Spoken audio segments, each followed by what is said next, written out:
All right, senior math. Earlier this year, we discussed, earlier this semester, we univariate, bivariate, and multivariate data.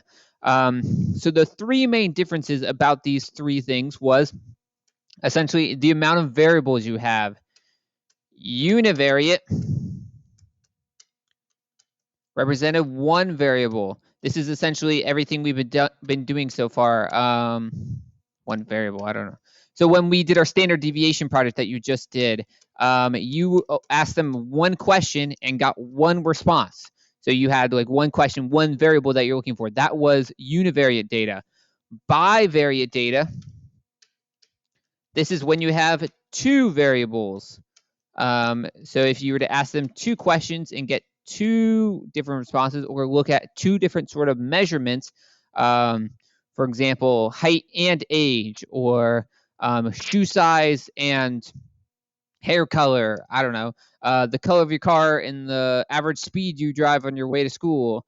Those are all those are bivariate examples. And then multivariate is anything more than two. Multivariate data is three or more variables.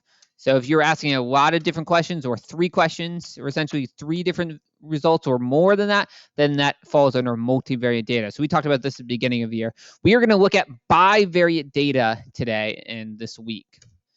So this week we will focus on bivariate data and how it shows the relationship between two variables through a variety of different means. So today we're going to start off by just looking at the different ways to graph bivariate data. All right, so we're just graphing it. So an example of bivariate data. In an insurance company, you might want to know the number of cars owned by a policyholder and the number of drivers in the family. So number of cars known and the number of and the number of drivers. Those are two pieces of information that probably have a correlation or probably go together. An economist might want to know the measure you or the amount might need to measure the amount you spend on groceries per week and the number of people in the household. So the amount you're spending on groceries probably relates to the number of people that are eating those groceries. So that's probably going to need to be known for both those pieces of information. A real estate agent might need to measuring the price of a residential property and the square footage of the home. So the price and the square footage probably have a relationship. They probably affect each other. So it's important for us to be able to measure both of those so we can figure this information out. We can make inferences or we can make estimations based off this information.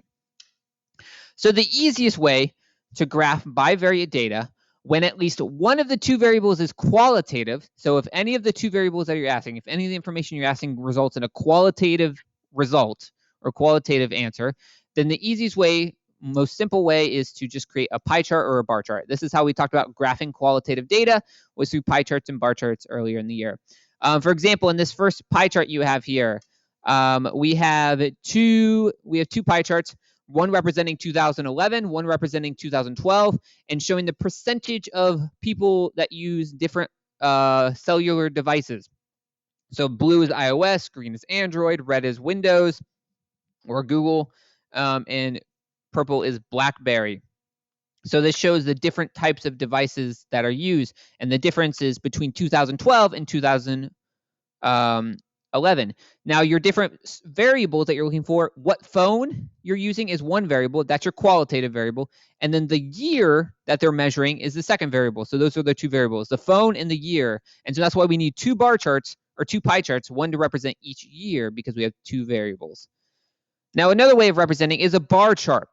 So in this example, we have a bar chart here. Our qualitative response is the month. So what month is this occurring? April, May, June.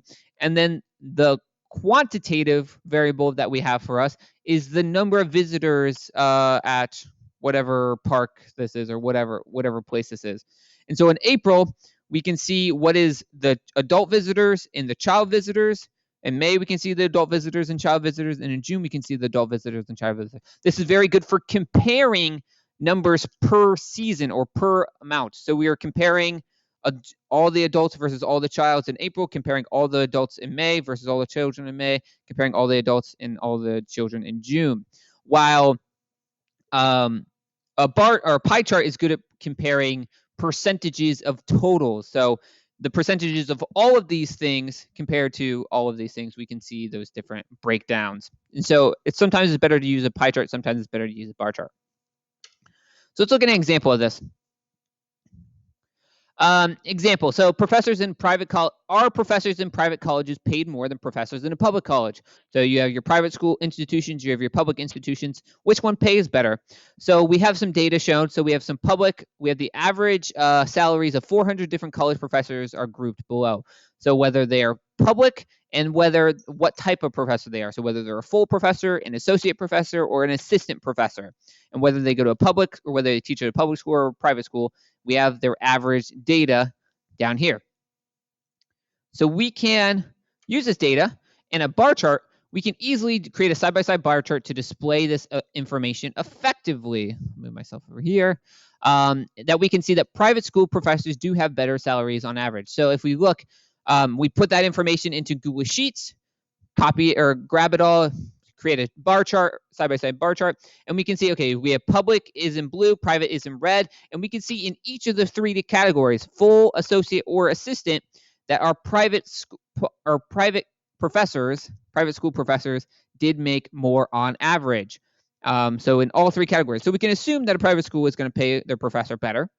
But let's extend this a little bit further. So let's say along with the salaries, researchers also recorded the qualitative variables for each professor in rank and the type of college. So rank as well. So do private colleges employ as many high-ranking professors as public is?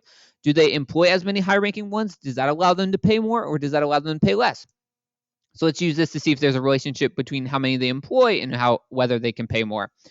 So looking at this, we have our total number of public professors being 150, and we have them break it down to how many full, how many associate, how many assistant, and then we have our total number of private professors in full, associate, and assistant, and this is 250. Now the thing is, because the total number of public professors surveyed and the total number of private professors surveyed is different, 150 to 250, we can't do this as a breakdown of side-by-sides, because if we look at the breakdown of side-by-sides, we are only going to the data is going to be skewed because we have a lot more private professors surveyed, so their data is going to look a lot larger than the other one. So we need to use a bar chart to look at percentages, or frequency is the term we used earlier in the year.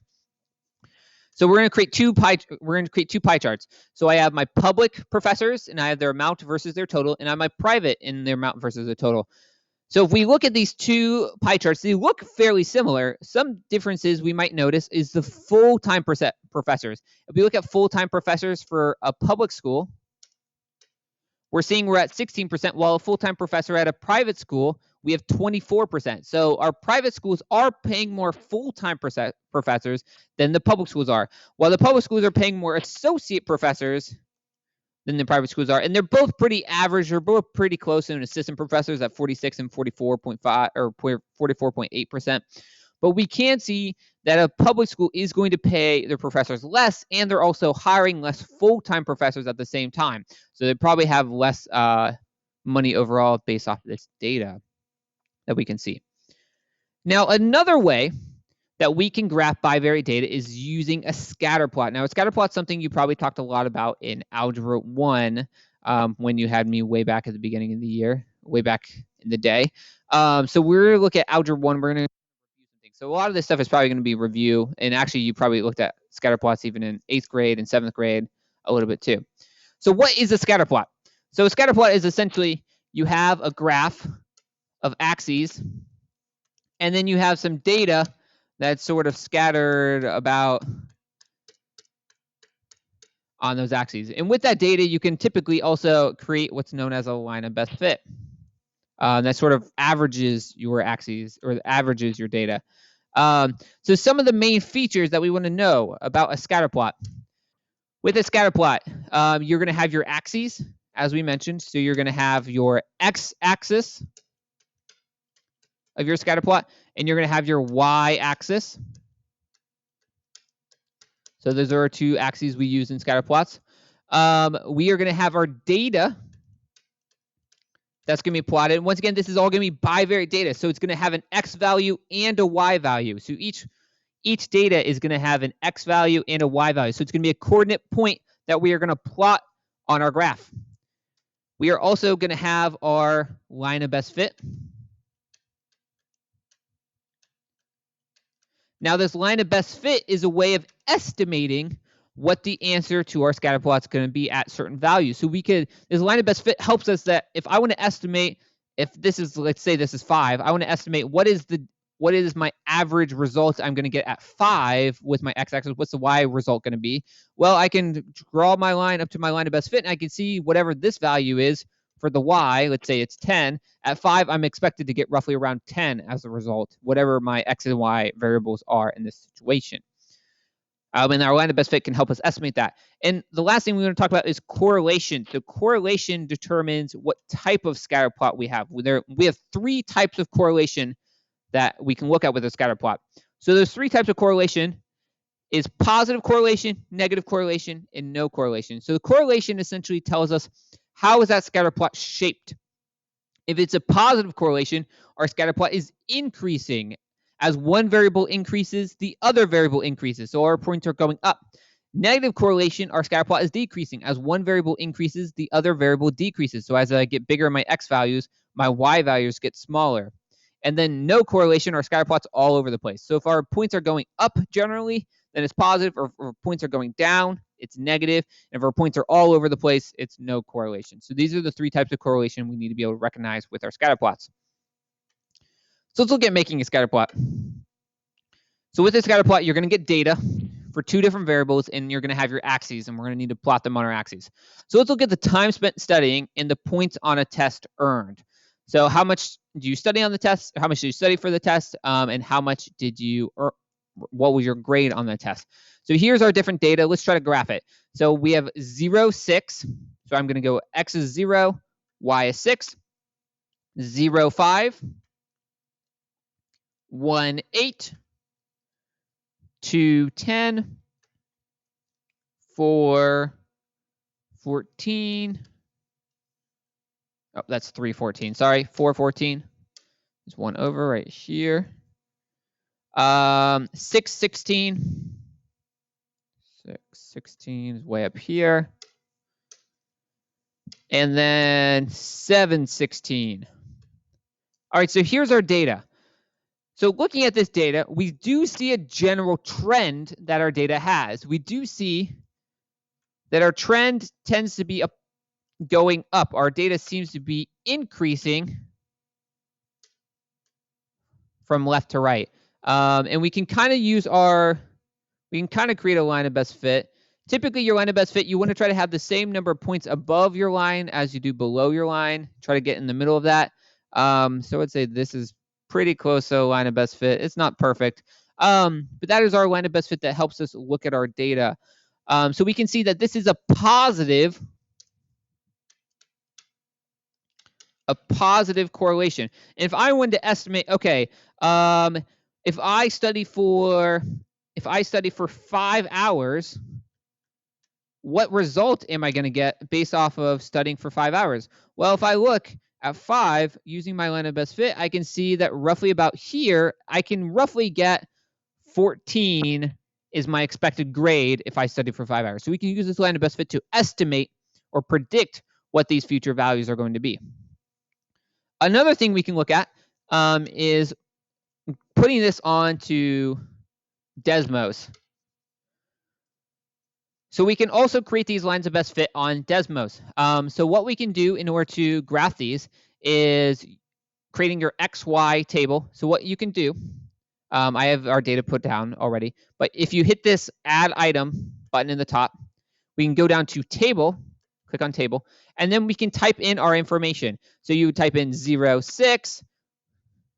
So we could do like 0, 6, and then you can go down to our next one. We can do like 0, 5, and you can keep going and going and going for all this information, and you can add in your points, and they will show up on this data here. So let me get rid of that. If you want to create a line of best fit, because Desmos is very nice with us, we can create a line of best fit.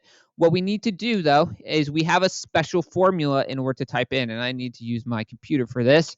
So in order to type in, our formula goes Y1,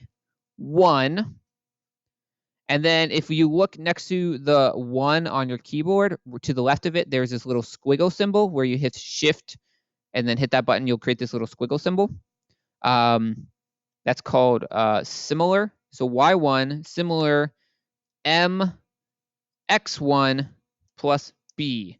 If we type this in, this is our formula for creating a line of best fit on Desmos. It's not the most intuitive, but that is our formula.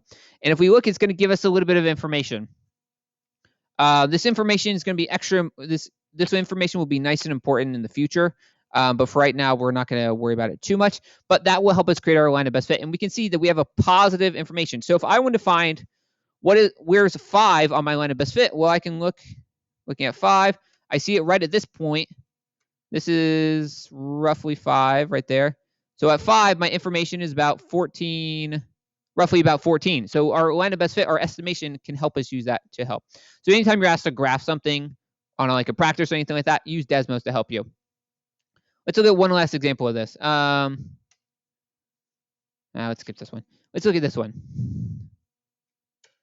All right, so I have student height versus points on a quiz. So let's see how these are related. So student height versus points on a quiz. So this is student height after, how many inches tall are you after 5 feet? So after 5 feet, if we have 3, a person who is 3 inches tall got 12 on their quiz. A person who is 4 inches tall got 10 on their quiz. A person who is 6 inches tall got 16 on their quiz. 16. A person who was 8 inches tall got a 7 on their quiz. And a person who is 11 inches tall got a 14. 11, 14.